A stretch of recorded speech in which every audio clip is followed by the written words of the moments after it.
Hey folks, Dragonflight is finally launching tomorrow night, and I managed to finish my full 60 to 70 leveling guide just in time. Before I dive into the route and explain how to optimize your leveling in Dragonflight, I want to quickly touch upon a few important topics. For starters, I want to stress that you must complete the Dragonflight campaign when leveling your first character. Completing it is a requirement for unlocking world quests and other endgame content. On all of your alts, you'll have access to a system called Adventure Mode, which is kind of like Threads of Fate from Shadowlands, but significantly better. What this means is that racing to level 70 on your first character is completely meaningless, as you'll still need to finish the campaign. If you want to go for some really fast leveling times, I would highly recommend doing this when you're working on your alts. Also, I won't be discussing any information specific to launch day within this video, such as valuable consumables or good pre-completed quests. I have an entire section on my written guide though, which goes over all of this stuff in detail. You can find a link to that in the video description below. With all that out of the way, let's talk about Dragonflight 60 to 70 leveling. In order to start the Dragonflight questline, you'll need to speak to Abyssian in Orgrimmar or Rathian in Stormwind. This initial quest chain is currently available during the pre-patch, so you should complete it right now if you haven't done so already. If you're watching this video in the future, don't worry because these quests are extremely simple and only take a few minutes. Eventually, you'll end up at a Zeppelin tower outside of Orgrimmar or a dock in the Stormwind Harbor, depending of course on your faction. From here, you just need to exercise a bit of patience while you wait for the ship to arrive.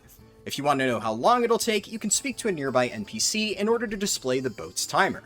After jumping on the boat or Zeppelin, you'll take off and hit a loading screen after a few seconds. Once you've loaded into the Dragon Isles, you'll find that your ship is still really far away from the shoreline. While you could just wait on the ship for 1 minute, if you're like me, you'll want to speed up the process. If you manage to farm a falling flame before the expansion, you can jump off the ship and use it along with a glider to quickly reach the shore. If you're leveling an evoker, or if you're on an alt that already has dragon riding, you can use Soar or your dragon to quickly get to shore.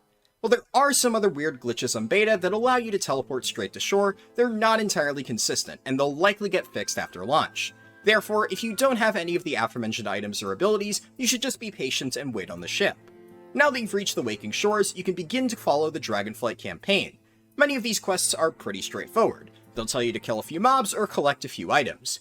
You don't need me to walk you through every individual step of the campaign.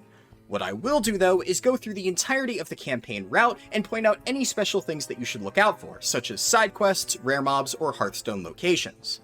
After you land on the shore, you should complete quests until you're directed to Wingrest Embassy. For these initial quests, it's important that you take absolutely zero detours for treasures, rares, or side quests. Your primary goal at this point should be to gain a lead on everybody else. There's a few exceptions for side quests when you reach Wingrest Embassy. The quests involving Sendrax have a lot of long, unskippable RP, so you should complete a few side quests while this dialogue plays out. These side quests are Give Peace a Chance and From Such Great Heights. If I didn't mention a side quest by name, don't complete it. The other ones will end up taking you way too long to complete, so it's better to just wait around for Sendrax to finish up her RP. You'll continue to follow the campaign questline, and only the campaign questline, until you reach Scalecracker Keep. Within this area, you can kill the rare mob Dragon Hunter Igordin while finishing the other campaign quests. Dragonflight rares are generally easy to kill and give solid experience, so they're generally worth fighting if they don't require you to take a significant detour. You should also complete the bonus objective within this area, provided it's not too overcrowded by the time you get there. As a rule of thumb, you should always complete any nearby bonus objectives unless my guide explicitly tells you not to do so, which, spoiler alert, it never will. While completing the quest to heal red draconids, you can stop and complete the Fighting Fire with Water side quest at the nearby cave, since it's fast and directly along the path. When you reach the Lifebinder Conservatory subzone, keep an eye out for the rare Farava the Rekindler, which patrols around the area. You should fight and kill him for bonus experience. On the quest where Sendrax finally shuts up, using any movement abilities will cause you to drop the Dragon Egg. The one exception to this is Gunshoes, which you can use ahead of time before picking up the egg, allowing you to quickly zip your way over to the turn-in point. Ignore the nearby side quest, a 2-for-1 deal, as it takes too long to complete for the amount of experience that it grants. Once you reach the Ruby Life Pools, speak to Lifecaller to Zadrak and set your Hearthstone there. This will be important later. Around this point, you'll unlock Dragon Riding, so I'm going to quickly discuss all of the glyphs. Contrary to what many people have been parroting on Reddit, it's not efficient to grab all of the glyphs before you continue the campaign. In fact, I would actually go so far as to say that it is a colossal waste of time and will make your day one experience significantly worse. If you want to get every glyph, the best time to do this is immediately after finishing the campaign on your first character.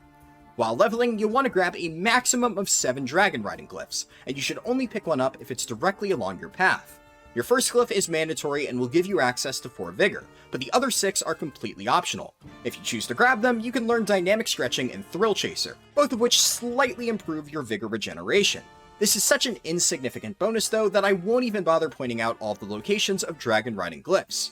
If you see one nearby, grab it. If you get 3, buy one of these aforementioned talents and you'll get an extremely minor bonus. It really doesn't matter. After finishing the quests at Skytop Observatory and interacting with the nearby Dragon Ferry, you can use your Hearthstone to quickly return to the Ruby Life Pools. Within this next area, you can find 2 rare mobs, Terralod the Devout and Clawsic the Ascended. Make sure you kill them while completing the nearby campaign quests. When you reach Obsidian Bulwark, speak to Tong the Fixer and set your Hearthstone. Note that this particular Hearthstone skip will only be possible if you're in a guild, because it won't be back up in time if you don't have the 15-minute Hearthstone CDR. Upon reaching the quest Taking the Walls, you should only fly on Rathian's back for the initial flight onto the ramparts. It's significantly faster to just travel to the other Balustae by using your own personal dragon riding. After receiving the quest Black Wagon Flight, you can use your Hearthstone to quickly return to the Obsidian Bulwark. While completing this quest, make sure to stay close to the cart at all times. Sibelian is very skittish and will refuse to move ahead if you stray too far. After you complete a few more quests at the Ruby Life Pools, Alexstrasza will direct you towards Onaran Plains. Shortly after entering Onaran Plains, you'll reach a quest hub called Timberstep Outpost. While you're here, pick up and complete the side quests Soul Supplier and Thieving Gorlocks. Complete every single follow-up quest in this chain until you're told to return to Timberstep Outpost. Ignore the other side quest Nergazarai as it's not efficient. When completing the quest Connection to Onara, which tasks you with gathering duck feathers, make sure that you're right-clicking on the ducks to actually pluck their feathers, not killing them outright. Upon reaching Marokai, complete the side quest Orientation Marokai as it's extremely fast and efficient. A bit later on, you'll reach the town of Tirakai, and you should set your Hearthstone here by speaking to Hearthkeeper Atal. Within this town, pick up the quests Up to No Cood and Wanted Marinar the Thunderous. Shortly after the campaign directs you to leave Tirakai, you should complete Up to No Cood along with the immediate follow-up quest Return to Mender. All of the other quests in this chain should be skipped, as they're not efficient. When you're told to complete quests in Ridgewater Retreat, keep an eye out for the rare Eagle Master Narak, and make sure to kill her for a chunk of bonus experience. Similarly, whenever you reach Windsong Rise, make sure to kill the rare Prozella Galeshot. During the quest with the Wind at Our Backs, you'll be told to take flight on a green dragon named Garethus. However, you get full credit for the flight the moment you hop on his back, so you can quickly dismount afterwards. If you happen to have a Falling Flame, you should use it here to shoot yourself to the western side of the zone. If you don't have a Falling Flame, it's okay, you can just use Dragon Riding to get there instead. You want to aim for the quest objective of Wanted Marinar the Thunderous, and you should land just short of that area in order to kill the rare Skara. From here, jump down the nearby cliff and kill Marinar to finish the aforementioned quest. You can now proceed to the Shady Sanctuary to continue the campaign. While in Shady Sanctuary, speak to Graces and complete the entire quest chain starting with Some Call Me Bugcatcher. A bit southwest of this area, you'll find the Lilac Ramble subzone. Complete the entire quest chain starting with Find Theramis, and kill the 2 nearby rares Ripsaw the Stalker and Territorial Coastling. After completing the campaign quest Starve the Storm, take a detour to the back of the cave to kill the rare mob Typhoon the Ascended. While completing the final quest of the zone, Renewal of Vows, you'll have to pick the correct dialogue options out of a list of 3. The right answers are A Trophy from Her First Hunt, An Eagle Feather, and Offer Blood. After completing this quest, you should use your Hearthstone in order to return to Tirakai. While here, make sure to hand in the quest Wanted Marinar the Thunderous, and then fly towards the next campaign quest. At the start of Azure Span, you'll be directed towards Camp Antonidas. On your way there, stop at Curry's fishing spot and complete the side quest chains for Arcane Detection and Wanted Gorger. Ignore the quest that tells you to fish. After completing the initial campaign quests in Camp Antonidas, pick up the side quests Wanted for Jealous and Setting the Defense. You can also grab the breadcrumb quest Path to Nowhere, which you might hand in later. When completing quests in the Azure Archives, take a slight detour to kill the nearby rare mob, Forgotten Creation. Before leaving this area, you should also speak to Veltal IX to set your Hearthstone here. Follow the campaign until you reach Iskara. Within this town, you'll be completing the following quest chains. Wanted Krojek the Shore Prowler, Scampering Scamps, Orientation Iskara, The Weave of a Tale, Nook News, and Rowie. The quest Nook News is a breadcrumb that directs you towards the Whaler's Nook subzone. While you're here, you should complete the questline until you reach No Dwarf Left Behind. When you reach this quest, abandon the subzone and return to Iskara. When you receive the campaign quest Azure Alignment, you should take a short detour to the Falling Water subzone, which can be found on the northwestern edge of the zone. Complete every single quest within the subzone, and once you're finished, you can use your Hearthstone to return to the Azure Archives. The campaign will then immediately redirect you to Ronin's Shield, which is on the far eastern end of Azure Span. The fastest way to get there is by using dragon riding, and upon arriving, you can pick up the side quests Drakes Be Gone and Riders in the Snow. Complete the former quest first, as it's extremely fast. The latter quest will direct you towards a new subzone. If you're already close to level 69, you can simply continue along the campaign, but otherwise you'll want to take a short detour to complete the side quest chain Riders in the Snow. While completing the campaign quest Primal Power, you'll need to fight a bunch of really nasty caster mobs. Don't overpull in this area, as it's extremely easy to get yourself killed. While doing this quest, you can also find a treasure called Simmering Chest, and you should pick it up for a little bit of extra bonus experience. When you're directed to return to the Azure Archives once again, use your Hearthstone if it's no longer on cooldown. If it's still cooling off, you can fly to Ronin's Shield and then use the flight path to quickly return. At this point, the campaign will direct you towards Valdrakken. To get there quickly, you should use your dollar on Hearthstone and then portal hop over to Orgrimmar or Stormwind depending on your faction. From here, take the nearby portal to Valdrakken. If you're level 69, then congratulations, because you're officially done with most of the side quests, and you can just generally follow the campaign up to this point. That said, if you are missing experience, you should remain in Azure Span for a little bit longer. The best subzones to complete at this point are Camp Nowhere in the south, Lost Ruins to the east, and Theron's Watch in the northeast. Most of these questlines are pretty straightforward, so I'm not going to provide you with any additional details. Just make sure to keep an eye out for rare mobs while you quest, and then stop the moment you reach level 69. At this point, you'll have reached Valdrassus, and you'll be completing the bare minimum amount of side quests within this zone. While doing the campaign in Valdrakken, the only side quest you should complete is Orientation Valdrakken, as it's extremely fast and can be done alongside the campaign quests. You should speak to Tithras in the inn in order to set your Hearthstone to Valdrakken. The city is the main hub for the expansion, so you're likely going to be coming back here a lot. While completing quests at the Southhold Gate, fly to the top of a nearby tower to kill the rare Lookout Mordrin. While completing campaign quests within the Flowing Forest, kill the rare mob Henleir, which can sometimes be found at the top of a nearby hill. At some point along the campaign, you'll reach the Primalist Future subzone. In order to complete the quest Making Time, you should avoid killing any of the elite mobs in this area, as they're tuned around max level players with higher item level gear.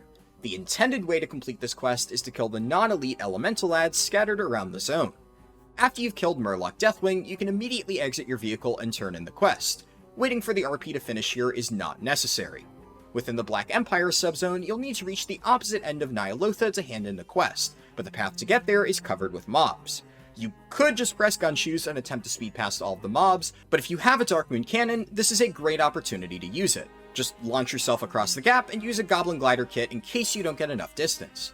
Once you finish the Chromie questline and Hearthstone back to Valdrakken, you'll have fully completed the campaign. At this point, all of the endgame content will be unlocked, and Adventure Mode will be automatically enabled for all of your future alts. If you somehow haven't reached level 70 at this point, you should complete random side quests within Valdrassus and Azure Span. Now, before I end the video, I want to take a bit to talk about Adventure Mode, which is the alt leveling system within Dragonflight.